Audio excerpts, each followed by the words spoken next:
मंडळी नमस्कार. डॉक्टर स्टॉकच्या आजच्या या पॉडकास्टमध्ये आपण आपल्या सर्वांच्या जिव्हाळ्याचा आणि जवळचा एक विषय घेऊन आलेलो आहोत, मधुमेह. मधुमेहाच्या आजच्या ज्या पॉडकास्टमधले प्रश्न आहेत ते पण आपल्या सर्वांच्या मधनं आलेले तेच कॉमन प्रश्न असणार आहेत. आणि सर्वात महत्त्वाचं म्हणजे आजकाल या आजाराबद्दल सर्वांच्या मनामध्ये एक भीती आहे, परंतु सर्वात या आजारावरती उपचार जे आधुनिक आपल्याला आज ऐकायला मिळणार आहेत या पॉडकास्टमध्ये ते काही वेगळे आहेत. आणि सर्वात महत्त्वाचं म्हणजे अत्याधुनिक उपचार पद्धतीनं या आजारावरती कशी मात करता येते किंवा जीवन सुखकर कसं जगता येतं हे मार्गदर्शन आज करण्यासाठी आपल्या स्टुडिओमध्ये आलेले आहेत कोल्हापुरातील प्रसिद्ध मधुमेह तज्ज्ञ doctor Hema Khot madam. Madam नमस्कार, स्वागत आहे तुमचं. मॅडमांच्याबद्दल सांगायचं म्हणजे खूप आता कोल्हापूर आणि आजूबाजूला त्यांचं नाव खूप झालेलं आणि सर्वात महत्त्वाचं म्हणजे तरुण डॉक्टर आहेत आणि त्यांचा या आजाराकडं बघण्याचं किंवा याच्या उपचार पद्धतीकडे बघण्याचा ॲप्रोच जो आहे तो आधुनिक आहे आणि त्यांचा अभ्यासही तितकाच मोठा आहे. आणि त्याचमुळं असेल की यातल्या काही उपचारांमध्ये आपला जो हातखंडा आहे किंवा अनेक रुग्णांच्यावरती तुम्ही केलेले उपचार असतील ज्यातनं ते बरे झालेत आणि जीवन एकदम व्यवस्थित जगतायत, तर हेच आज आपल्याला या पॉडकास्टमध्ये आमच्या दर्शकांच्यापर्यंत पोहोचवायचं आहे. कारण आजकाल काय झालं आहे की मॅडम, मधुमेह म्हटलं की कुटुंबामध्ये किंवा शेजारी पाजारी नातेवाईकांच्या मध्ये एखादा तरी रुग्ण असतो आणि त्यामुळं अस्वस्थता असते लोकांच्या मध्ये. खूप सारे गैरसमजही आहेत, वेगवेगळे उपचार घेतात, थकलेले असतात आणि मग जसं कॅन्सरची भीती झाली तशी मधुमेहाची भीतीनं लोक थकतात, हात टेकतात. परंतु जसं काही आपल्याशी चर्चा करताना कळालं की खूप साऱ्या आधुनिक तंत्रज्ञानानं उपचार पद्धती खूप वेगळ्या आलेल्या आहेत, जेणेकरून या आजाराला म्हणजे जीवनभराचा आजार आहे आणि त्यामुळे आपली लाईफ आता काहीतरी वेगळी होणार आहे असं नाही आहे, तर त्याला पूर्ण बरंही करता येतं किंवा काही वेळेला त्याच्यावरती मात करून जीवन एकदम व्यवस्थित जगता येतं. खूप सारे प्रश्न आहेत आपल्याकडं. मी जास्त वेळ त्याच्यात घेत नाही आहे कारण आपल्यातनं चाललेले असे प्रश्न आहेत. मॅडम, पहिला प्रश्न माझा हाच असेल की मधुमेह झाल्यानंतर नेहमीच उपचार घेणारे काही व्यक्ती असतात मधुमेह नियंत्रित ठेवण्यासाठी, परंतु त्यांना संघर्ष करावा लागतो. यामागे नेमकी कारणं काय आहेत? कारण उपचार घेत आहेत परंतु तरीही तो त्रास आहे, गोळ्या खात आहेत परंतु तो त्रास होतच राहतोय.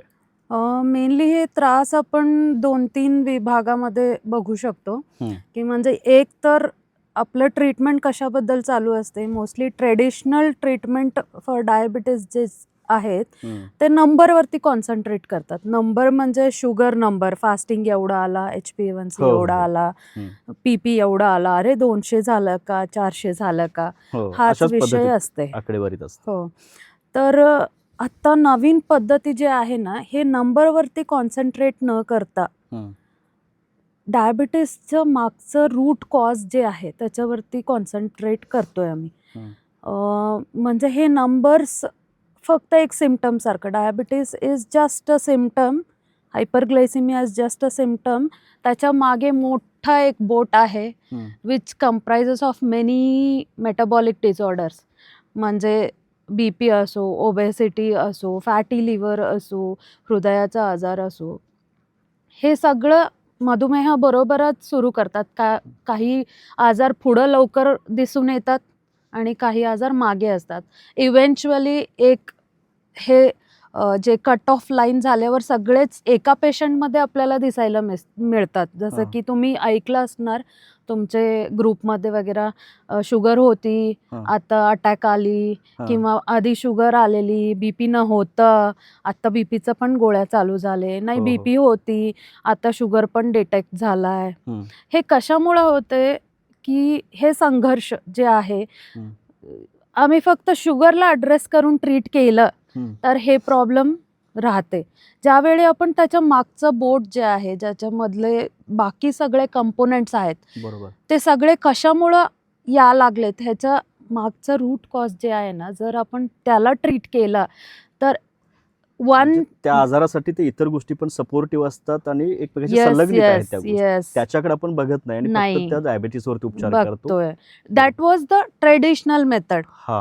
जसं रिसर्च होत असते, आता मोबाईलमध्ये किती रिसर्च होते, त्यात सगळ्यांना किती नॉलेज असते, अरे हे आला, आता ते आला, 5G आला, किंवा AI मध्ये किती इम्प्रूव्हमेंट झाला. तर तसे मेडिसिन फील्डमध्ये पण खूप रिसर्च होत आहे, खूप ऍक्टिव्हली, पण ते पेशंटपर्यंत पोहोचना झालेत. अजूनपर्यंत तुमच्याच फॅमिलीमध्ये तुम्ही एन्क्वायर करू शकता की किती डायबिटिक पेशंट आहे आणि त्यात किती लोक फक्त मेटफॉर्मिन किंवा ग्लिमिपिराइड, ग्लायकोमॅट ह्या असं ओल्ड जनरेशन मेडिसिनमध्येच आहे. मे बी शुगर कंट्रोल दिसू शकते त्यात. म्हणजे माझं तर शुगर व्यवस्थित आहे, माझं तर HbA1c व्यवस्थित आहे, असं कशाला मी चेंज करू मेडिसिन असं वाटत असते. पण देर आर हिडन कॉम्प्लिकेशन्स, म्हणजे जे काही दिवसानंतर त्या पेशंटमध्ये दिसून येऊ शकतात, जसं की BP, हृदयाचं अटॅक किंवा मेंदूमध्ये स्ट्रोक किंवा किडनी फेलियर. हे सगळं कॉमन आहे. कोणाला ते 5 वर्षानंतर जाणून येतात, कोणाला 15 वर्ष लागते, ते होत जातच. होत जाते. It is a progressive disease. नाही, आता जसं तुम्ही सांगताय की हे या सगळं डिसिजेसच्या सपोर्टिव्ह असतात किंवा ज्या पुढे होणार आहेत किंवा पाठीमागे झाल्यामुळं ते सगळं होतंय, तर याच्यावरती ते ट्रीटमेंट केल्यानंतर आपण ह्याचं सगळं समूळ म्हणजे त्याचा उपचार केल्यानंतर तो पेशंट, तो रुग्ण व्यवस्थित राहू शकतो किंवा त्याची लाईफस्टाईल व्यवस्थित कॉमन होऊ शकते, असं आहे का? ऑफकोर्स तेच तर आजचं म्हणजे पूर्ण माझं. क्युअर होतं की त्याच्यावरती म्हणजे तो पूर्ण नॉर्मल लाईफमध्ये येतो? ॲक्च्युली याचं मूळ कारण आपण समजून घेऊया. हं. त्यांच्यानंतर तुम्हाला ह्याची क्लॅरिटी चांगलं मिळेल. म्हणजे मेनली काय आहे, जे मेटाबॉलिक डिरेंजमेंट जे होतंय त्याला आपण इन्सुलिन रेसिस्टन्स नावं दिलंय. इन्सुलिन रेसिस्टन्स म्हणजे काय आहे, शरीरात जे लठ्ठपणा किंवा दुसरं काही कारणामुळं ज्यावेळी मजल्स कमी असतात आणि शरीरात फॅट जास्त असतो किंवा एखाद्या माणसाचं लाईफस्टाईल खूप म्हणजे वाईट आहे, जसं की सेडेंटरी आहे, बसूनच काम आहे आणि इतर कामाच्या व्यतिरिक्त ॲक्टिव्ह लाईफस्टाईल नाही आहे, खाणं असेल, खाणं आहे, जसं डाएट हॅबिट्स, डेफिनेटली व्यसन आहे. तर त्यामध्ये काय होते, ते आपलं मेटाबॉलिझम डिरेंज होते. व्यसनामध्ये जसं तुम्ही सांगितलं, तर लिपिड मेटाबॉलिझम पूर्ण डिसऑर्डर होऊन जाते, ते पूर्णच खराब होते अल्कोहोलिक पेशंटमध्ये. किंवा एखादा पर्सन खूपच जंक फूड खातोय, तर त्याचं पण मेटाबॉलिझम डिरेंज होतोय. इटिंग डिसऑर्डर्स डेव्हलप होतात. एखादा माणूस सेडेंटरी आहे, आळशीपणा दाखवतोय, स्वतःसाठी 1 तास पण एक्सरसाइज किंवा ॲक्टिव्ह लाईफस्टाईल नाही फॉलो करत आहे, तर त्यांचं पण मध्ये पण हे साठून राहते फॅट. नाही, बरोबर आहे. या सर्व गोष्टींमुळे ते मधुमेहासाठी कारणीभूत होतील. परंतु आधुनिक उपचार पद्धतीबद्दल आपण जास्त बोलतोय, कारण तुमचा त्याकडे जास्त अप्रोच आहे. तर काय वेगळे बदल आले किंवा काय वेगळ्या उपचार पद्धती आलेल्या आहेत की जेणेकरून ते आता रुग्णांना आधार मिळेल की नाही बाबा हे आहे, मी एवढं गिव्ह अप करायची गरज नाहीये. जे मेटाबॉलिक डिरेंजमेंट, इन्सुलिन रेसिस्टन्स आहे ना, तिथंच आपण इंटरव्हीन करायला लागलोय सध्या. म्हणजे एक्झॅक्टली हे insulin resistant diabetes, over diabetes कळवण्याच्या आधी पण डिटेक्ट करता येते. म्हणजे फॉर एक्झाम्पल कॅन्सर व्हायच्या अगोदर कॅन्सर मार्कर्स चेक करून ते फॅमिली मेंबर्सला जे स्क्रीनिंग करून आपण त्यांना टाळू शकतो. टाळू शकतो ना, त्याच पद्धतीनं डायबिटीस पण एखाद्या माणसामध्ये होऊ शकेल का, होत असेल तर त्याचं कारण काय आणि त्याला कसं टाळू शकतो, ह्या विषयावरतीच आता रिसर्च झालेली आहे आणि त्याच्यावर आपण ट्रीटमेंट पण आता साधू शकलो. येस, या पद्धतीने ते होईल. माझा पुढचा प्रश्न आहे की आपल्या समाजामध्ये अशा अनेक रुग्ण दिसतात जे दिसायला अगदी सडपातळ असतात, बरोबर, तरी त्यांना मधुमेह आणि त्यांचं म्हणजे वजन वगैरे वाढलेलं नसतं. हो. असं लोकही विचार करतात की अरे हा इतका लठ्ठ नाही किंवा इतर गोष्टी आहेत, कसा का शुगर आला याला. या पाठीमागची कारणं. एकदम परफेक्ट क्वेश्चन आहे. ऍक्च्युली इंडियन पॉप्युलेशनला आपण म्हणतोय थिन फॅट फिनोटाईप. थिन आहेत पण फॅट आहेत. हे का प्रश्न असं पडू शकते तुम्हाला. जे माणूस थिन आहे ना, त्याच्या मजल्स कमी असतात. तुम्ही बघितलं असणार आहे, हात पाय पण बारके असतात, पण पोटाच्या अवतीभोवती घेर भरपूर वाढलेला असतो. That is called visceral fat. Visceral fat किंवा बेली फॅट म्हणतोय ना, दॅट्स मोस्ट डेंजरस थिंग. तो आपलं इन्सुलिन रेसिस्टन्सचं कारण तो आहे.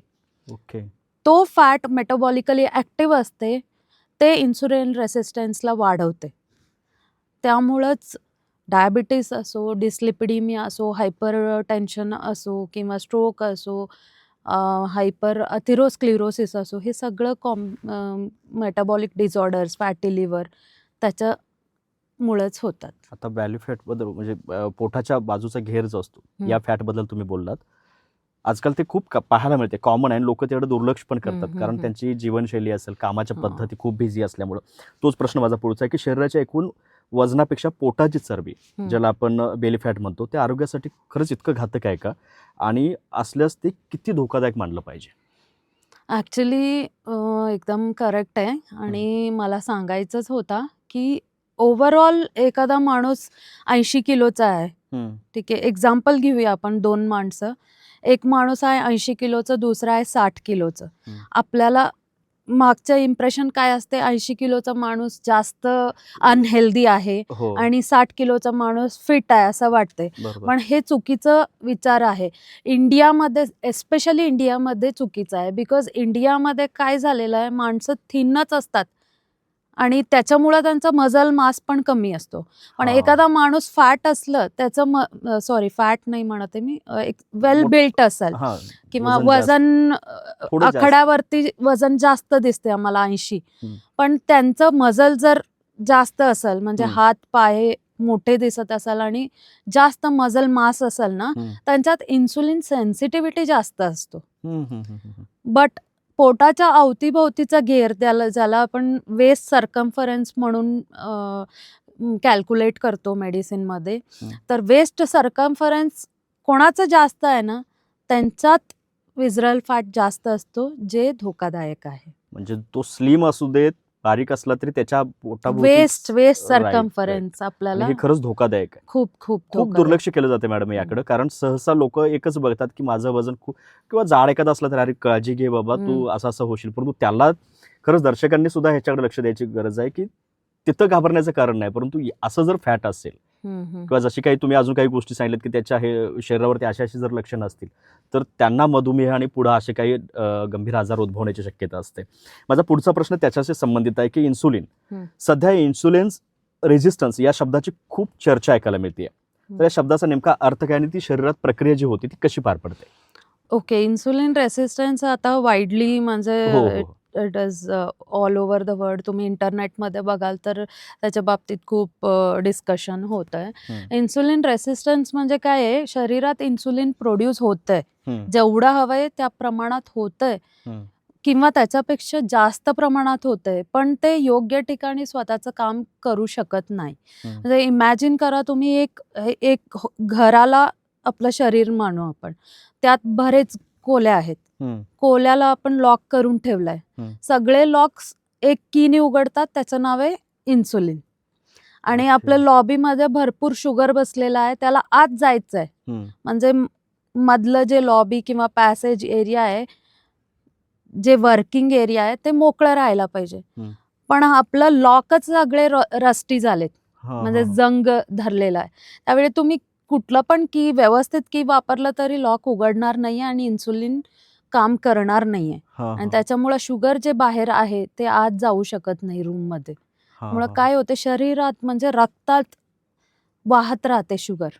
आणि ज्या पॅसेज किंवा लॉबीमध्ये आपलं काम चालू असते, इथनं बाहेर पडणं, जाणं येणं, म्हणजे आपलं शरीर जसं मेटाबॉलाइज करते, सगळे काम करत असते, त्या एरियामध्ये शुगर मध्ये मध्ये अडथळा करत असेल, शरीराचे काम डिस्टर्ब होते, पूर्ण मेटाबॉलिझम डिरेंज होऊन फार चांगल्या उदाहरणाने ते समजून सांगितलं की घरामध्ये खोल्या आणि खोल्या नसणारे लॉक, बाहेर असणारे शुगर, म्हणजे एक फार चांगलं, म्हणजे लोकांना ते दर्शकांना समजून येईल. तो मुळात झालंय काय मॅडम की या सर्व गोष्टींची आता जाणीव लोकांना झाली की असं असं झाल्यानंतर आजार होऊ शकतो, यासाठी आपण चांगलं व्यवस्थित आहार घ्यायला पाहिजे, व्यायाम वगैरे किंवा इतर गोष्टी काळजी घ्यायला पाहिजे.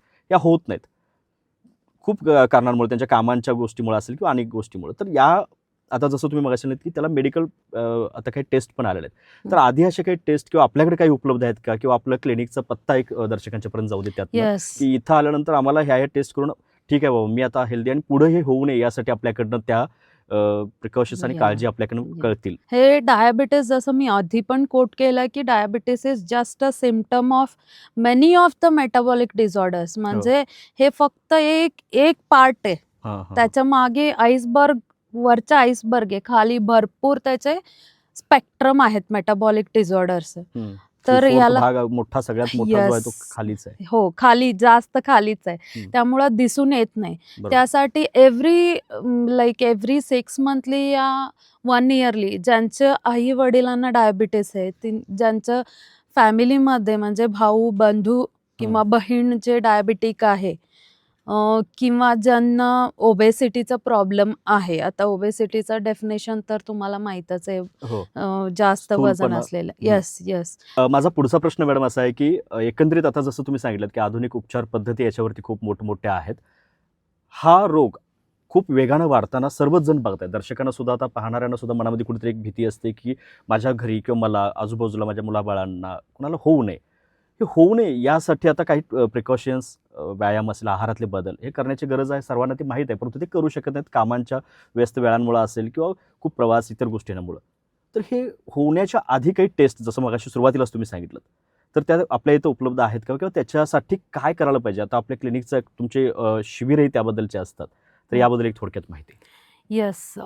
हे लठ्ठपणा किंवा डायबिटीस, जसं आपण डिस्कस केलंय, की diabetes is just a symptom of other metabolic diseases. आईसबर्गचं वरचं पार्ट जे आहे ना, ते डायबिटीस म्हणून दिसते.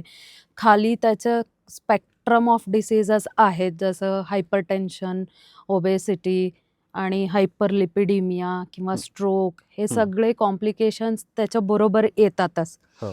तर हे खूप लकी आहे, फॉर्च्युनेट आहे आम्ही या काळात आहोत, की ज्याला आत्ता आमच्याकडं इतकं रिसर्च पुढं गेलेलं आहे, की काही मेडिसिनल ट्रीटमेंटसुद्धा अवेलेबल आहे, जेणेकरून आपण इन्सुलिन रेसिस्टन्स टाळू शकतो. म्हणजे एकंदरीत वेट लॉसच आहे त्याच्या मागचे हे विषय. पण वेट लॉस करताना खूप मदत होणारी मेडिसिन्स मिळालेले आहेत आता आपल्याला. आणि यासाठी मी डायबिटीस डेडिकेटेड कॅम्पसुद्धा घेत असतो. जसं तुम्ही कोट केला, शिबिर असतात. तर त्यात आम्ही बरेच टेस्ट, जे स्पेक्ट्रम ऑफ टेस्टचे, मेटाबॉलिक सिंड्रोम किंवा लाईफस्टाईल डिसऑर्डर रिलेटेड काय काय टेस्ट होतात ते आपल्या इथं होऊन जातील त्यावेळी. महिन्यातनं एकदा असते हे. आणि त्यासाठी तुम्ही राजारामपुरी 11वी गल्लीतलं माझ्या हॉस्पिटलला संपर्क करू शकताय. लुमिनेक्स मल्टीस्पेशालिटी हॉस्पिटल माझ्या हॉस्पिटलचं नाव आहे. तर ठीक आहे, तुम्ही तू ॲड्रेस आणि इतर कॉन्टॅक्ट नंबर आपण डिस्क्रिप्शनमध्ये पण देऊ शकतोय. तर ही एक गोष्ट आहे, की जे आपण टेस्ट करून थोडं तरी का असं रिलॅक्स होऊ शकतो, की बाबा या गोळ्या किंवा हे उपचार घेत आपण राहिलो, येस, किंवा येस, त्या व्यतिरिक्त आपण काही आहार आणि इतर काही मार्गदर्शन करा हो. ते करत राहिलो, तर सहसा त्या आजारांना येस. एवढं फेस करायची वेळ हो, येणार हो. नाही. डायबिटीस व्हायचा अगोदर सुद्धा तुम्ही डायबिटीसला प्रिव्हेंट करू शकता. एकदा डायबिटीस झाल्यानंतर सुद्धा हे नवीन आधुनिक मेडिसिनमुळं आणि स्ट्रक्चर्ड पर्सनलाइज्ड ट्रीटमेंटमुळं तुम्ही त्याच्यावरती भरपूर आणि व्यवस्थित चांगलं कंट्रोल अचीव्ह करू शकता. त्यामुळं इट इज नॉट अ नाही. थिंग की तुम्ही घाबरले हां, किंवा फॅमिलीमध्ये एक स्ट्रेस्ड एन्व्हायरमेंट असते, ते आपण होणार. कम्प्लिटली नाही, खरंच. आणि ही फार कम्प्लिटली गरजेची बंद गोष्ट करू आहे सध्याच्या शकतो. काळामध्ये तरी. कारण लोकांनी एक ते तेवढे केलं, टेस्ट केले आणि आपलं मार्गदर्शन घेतलं, तर ते आपल्या कामात लागू शकतात, की नाही बाबा मी याच्यामुळे ते येस, निश्चिंत येस, राहू शकतोय, येस. की पुढे काही धोका आहे का नाही हे त्यांना कळून येते. नाही. ती एक गोष्ट महत्त्वाची. इथं मी तुम्हाला सांगू इच्छितो, हो. की डायबिटीस म्हणजे हे एक बाईक नाहीये ज्याला आपण लगेच या डायरेक्शनला जात होतो असं वळवलं आणि गाडी फिरवलं. हां. डायबिटीसला आपण ज्यावेळी ट्रीट करतो किंवा मेटाबॉलिक डिसऑर्डरला ट्रीट करतोय, एक मोठं शिपला आपण टर्न करत असतोय. त्यावेळी ग्रॅज्युअल इम्प्रूव्हमेंटच बरोबर.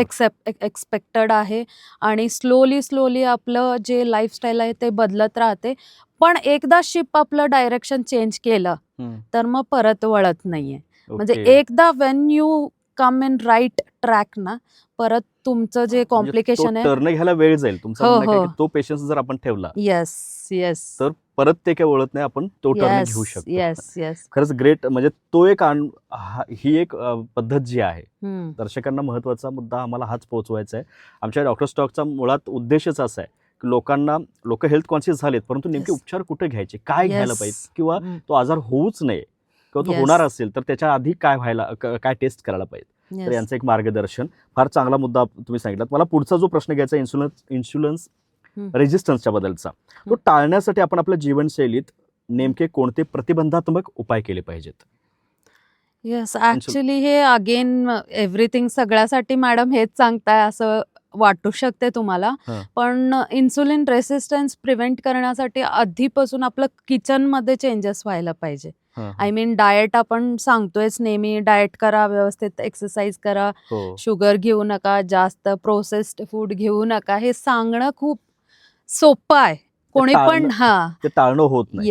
येस कोणी पण सांगू शकतात, हम्म. पण त्याला एका पेशंट किंवा एका क्लायंट म्हणून तुम्ही माझ्याकडे ज्यावेळी याल त्यावेळी एक हँड हेल्ड अप्रोच तुम्हाला मिळेल. म्हणजे तुमचं किचनमध्ये तुम्ही काय प्रोडक्ट्स ठेवणं गरजेचं आहे, फ्रीजमध्ये काय व्हेजिटेबल्स ठेवायला पाहिजे आणि किती अमाऊंटचं व्हेजिटेबल्स तुम्ही दर आठवड्याला खरेदी केलं पाहिजे, कसलं ब्रेकफास्ट तुम्ही आठवड्याचं 7 दिवसात घेतलं पाहिजे. आज तुम्ही ओट्स घेतला तर उद्या पण ओट्स, परवा पण ओट्स आणि चौथ्या दिवशी पण ओट्स, हे चालणार नाहीये. So it should be repeating cycle. वेगवेगळं पदार्थ तुम्हाला सायकलमध्ये घ्यायला लागणार. एक दिवस नॉन व्हेजिटेरियन असाल तर एग ऑमलेट आणि सॉर्टेड व्हेजिटेबल्स, नेक्स्ट डे तुम्ही एक व्हेजिटेरियन फूड घेणार असतील बिकॉज सम रिजनल किंवा रिलिजियस कॉजेसमुळे हा एक मुद्दा फार महत्वाचा आहे, कारण खूप लोकांना सवय जी झालेली असते की नाही मला सकाळी हेच खायला लागतं किंवा यानंतर मला हेच लागतं, आणि त्यांना वाटतं की नाही माझी ही सवय आहे, योग्य आहे. परंतु यातनं एक गोष्ट कळते की नाही, तुमच्या ते चेंजेस असायला पाहिजे. थोडे का असं ना त्याच्यात वेगळा बदल असायला हे चेंजेस वरती एक्झॅक्टली आम्ही काम करतोय.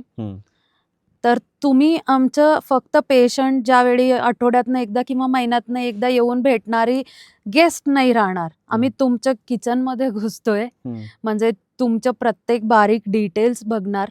तुम्ही कसं मील प्रिपेअर करणार आहे, कसं तुम्ही ते खाणार आहे, हरीबरीत खाणार आहे, म्हणजे घरातनं घेऊन जाऊन ऑफिसमध्ये खाणार आहे का, बसून खाणार आहे, TV बघत खाणार आहे, हे सगळं आपण तुमच्या लाईफस्टाईलमध्ये मॉडिफाय करायचं सुरू करणार आहे आम्ही. ज्यावेळी तुम्ही आमच्याबरोबर असोसिएट होतात तुम्हाला ते समजेल की किती बारीकीने तुमच्या लाईफस्टाईलवरती आम्ही काम करणार आहेत. एवढ्या डीप लेवलला जाता म्हणजे जाऊन एवढं करावं लागतं, तेव्हाच ते शिप आपलं डायरेक्शन पकडते. ओके. नाहीतर एकाच गोष्टीला आपण जर चेंज करायचं असेल, जसं की जस्ट मेडिसिन तुम्हाला प्रिस्क्राईब करायचं, जर मला वेळ पण जास्त लागत नाही, पण तसंच तुमचा रिझल्ट पण फक्त नंबर्समध्ये दिसून येणार. उलट हे सोपं आहे, कारण पुढं आयुष्यभर एखाद्या आजाराच्या गोळ्या खात आणि ते कमकुवत होऊन राहण्यापेक्षा तो कालावधी ठराविक जो 6 महिन्याचा असेल किंवा मॅक्झिमम वर्षाचा असेल, ज्याच्यासाठी आपल्याला ते बदल करायचे आहेत आपल्या आहारात आणि इतर टायमिंग मध्ये, वेळांमध्ये. हे संवाद थ्रू मी तेच कन्वे करू इच्छितो लोकांना की तुम्ही ज्यावेळी मला अप्रोच कराल, एक फक्त डॉक्टर म्हणून अप्रोच न करता एक हेल्थ कोच, एक फॅमिली फ्रेंड म्हणून अप्रोच करा, जेणेकरून तुमच्या प्रत्येक सवयी, बारीक सारीक सवयी आम्हाला शेअर करायला पाहिजे, जेणेकरून तुम्हाला मी कमी मेडिसिन्स आणि जास्त जेवण देऊ. मेडिसिनला जेवण म्हणून खायचं नाहीये कोणाला, तर माझ्याकडे यायला पाहिजे. हा माझं आहारच तुमचं एक मेडिसिन असणार आहे, ज्याच्यामध्ये हे बदल केलेत तर ते चांगलं होईल. मला तोच प्रश्न पुढचा घ्यायचा आहे की आहाराबद्दल तुम्ही बोलताय, आता भारतीय आहारामध्ये खूप सारे काही म्हणजे चुकीच्या पद्धती घुसलेत आणि ज्यामुळे हे आजार वेगवेगळे उद्भवत आहेत सध्या.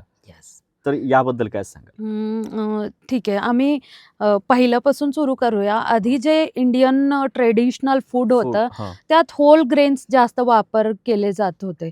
म्हणजे ज्वारचं खिचडी असं पदार्थ वगैरे व्हायचं. म्हणजे त्यात ज्वारीच एक दिवस पूर्ण ते पाण्यात भिजून ठेवायचे, मग नेक्स्ट डे ते हातांनी कुटून मग त्याची खिचडी बनवायचे.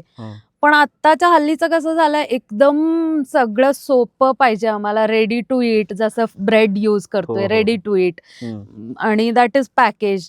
चिप्स असेल ते सगळं, all of them are preservative mixed. आणि इतकं पॉलिश्ड राईस आम्ही यूज करतोय, रिफाइंड ऑइल आम्ही यूज करतोय. All of this are processed carbohydrates. तर इंडियन फूडमध्ये हे तिन्ही मील्समध्ये कधी कधी बघायला मिळतात. फाईनली मिल्ड म्हणजे एकदम बारीक दळलेले पीठ आपण जे वापरतोय ते सुद्धा शरीरात गेल्यानंतर शुगर सारखं स्पाइक क्रिएट करतोय.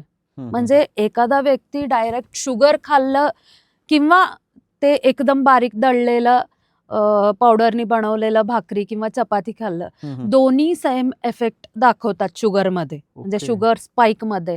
म्हणजे समजा की किती डीपली आपलं लाईफस्टाईल म्हणजे मेटाबॉलिक डिरेंजमेंट कॉज करण्यासाठी म्हणजे पूरक आहे. हा, म्हणजे हा बदल थोडासा आहारातला बदल Yes. काही आपल्या लक्षात येत नाही. आपण फक्त हो. विचार करतो की जरा स्वच्छ झालं, रिफाइंड Yes. ऑइल झालं, जरासं हां. जे तांदूळ आहे नाही, जे आम्ही polish झालं. खाताना आम्हाला वाटते यार मी सँडविचच खाल्ले, हो. तळलेलं नाहीये, काही नाहीये, हां. हेल्दी लुकिंग आहे, हां, हां. पण ते आत गेल्यानंतर हेल्दी काम करत नाही. So okay. काय आम्ही खातोय त्याच्या अपेक्षा काय आमच्या शरीरात ते खाल्ल्यामुळं होतंय हे भरपूर इम्पॉर्टंट आहे. म्हणजे how our body responds to a food खूप इम्पॉर्टंट आहे. त्यामुळं तुम्ही भाकरी जरी खाल्लं हं. किंवा एखादा शुगर सिरप घातलेलं ज्यूस तरी पिलं, both of them are causing same result म्हटल्यावर आपल्याला आपलं डाएटमध्ये बदल करावंच लागते.